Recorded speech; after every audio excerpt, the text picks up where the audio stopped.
Welcome to Reel, where we look at how relationships are portrayed in film so we can see more clearly what works and doesn't work in our own relationships. Today's film, to be reviewed by Fleur Green, is The Backup Plan, a romantic comedy with Jennifer Lopez and Alex O'Loughlin.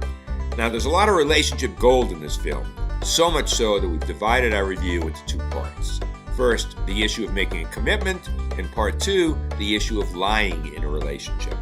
So let's get started with a trailer from the film. It's about 2 minutes and 20 seconds, and it sets the background for what we will discuss. You're one of my best friends. Don't you want to help me? I mean, we don't have to have sex, all right? Just, will you be my baby daddy?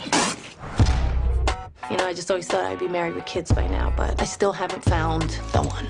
The elusive one. Good luck. Guess it's time for my backup plan. Are you high? It says here he has red hair and freckles. I have a feeling that you and CRM 1014 are gonna make beautiful babies together. Whoa, you don't have to walk like that. Oh, okay. Hi. Hi. Get away from me! Oh, excuse me. I didn't see you. I saw you see me. Forget it, I'll get out. But not because you're right, but because I'm in a terrific mood and you're ruining it. Here's that guy. He's hot. Hi. Did you follow me? Follow you. Okay, now this is getting weird. I know, we keep running into each other. It's crazy. What are you doing tonight? You gonna see him again? Think so. I'll call you. I'll wait by the phone. But what if I'm pregnant? Give me that. Let's celebrate now! Congratulations. How are we feeling? We're freaking out! What'd she say?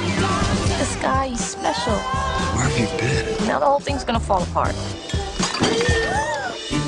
There's something that I have to tell you. I have something I need to tell you, too. You go first. I love you. It's not the answer I was hoping for. I'm pregnant. I'm pretty sure it doesn't happen that fast. It was before I met you. You had no idea. I thought we were supposed to date for a year or two before it gets serious. Then we'd get married, and then we'd have kids. What's it like, the whole kid thing? It's awful, awful, awful. And then a small moment happens that's so magical that it makes it all worthwhile. I guess this would be that moment, huh? What do you have there, son? Poo-poo. I love you. I love you. I love you. This is more than you bargained for. You know, it's more than I bargained for. You two should get in here. Oh no, come on. It is really quite beautiful. The Backup Plan. I shouldn't have seen that. I love you.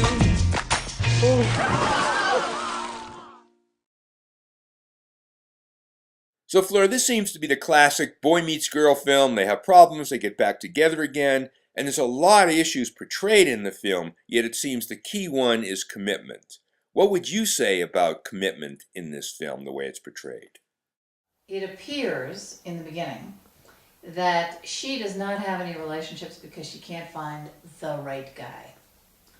Then we see she does find the right guy and does everything she can think of to irritate him and make it worse. So the film makes it look as if she kind of didn't get around to telling him she was pregnant. But we know by halfway through the film that she has a huge commitment problem. So we now know that although it seemed one way in the beginning, it's not true. What's true is she was all along trying to make it a mess so that he wouldn't stay with her. And I'll bet you there's a whole lot of people watching this who go, that's what I do. So what we see here is she's in her mid to late 30s in the film. And as you said, she's been through a number of relationships already. And unconsciously, she's not aware of this. Right? She is really afraid of commitment for reasons we find out later with her father and her mother. That's right? But what's getting played out is that unconscious fear of making a commitment to a man. Right. And that is very common. That is very, very common. It is not an easy thing at all for one human being to make a commitment to another. And in this film, at least, he really challenges her because he's in love with her. Right. And he's willing, Right. he's at a stage in life, he's willing to make that commitment. Right. The curious thing is she's in love with him as well. And if you look at it, you'd think, oh, well, she's in love with him, therefore it's all going to work out. But what the film shows us, even though it's not really focusing on that, but we are because we're trying to look at this thing. Her unconscious, the thing she's not aware of, is going to do everything it can to mess it up. That's what she wants. And at a certain point, he says to her, when you look at the autopsy of this relationship, you did the killing, not me. That's an actual line. That's an actual line. Very close to That's it. right. He uses the word autopsy. That's right. Yeah. And it's true. Yeah. It is true. She is trying to kill it from the beginning. And does she know that? No. She does not.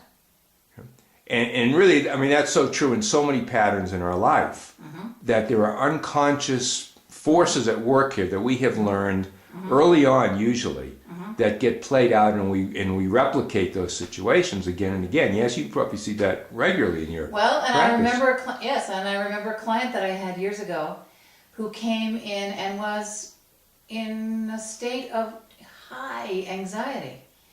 Well, what has happened? Well, he said to me that he loves me. And I then said, and what that means then is there's pain coming right around the corner, right? And she said, right. So he's making a statement of declaration of his love. She's hearing it and having a fear response to it. And then just to add on to that, very often if the woman then says to the guy, that really scares me, the guy is likely to say, well, why should you be scared? Not what he's scared of. Right. Why should you be scared? Then the woman is going to try to pretend she's not scared, and then you're in trouble again. Right. So in that case, it's asking a question that's totally inappropriate. Right. Right. Not really hearing her feelings. Right. Right. And therefore creating the kind of distance that she thinks is going to come anyway. That she thinks is going to come anyway, and what makes it even worse is that it makes her actually more comfortable. Oh, Right. great. Oh, got him back over there Right. again. Luckily, you and I have never done anything like this. Nothing like that, no. Now, let's talk about it from his point of view, right? Because he's married, been divorced years ago. He's ready, and she keeps putting up hurdles for him. And as the film goes, and a film should do this, Yeah, you get yeah. more and more pressure on him. Yep. And he keeps showing up Yes. in this film. Yes. Right?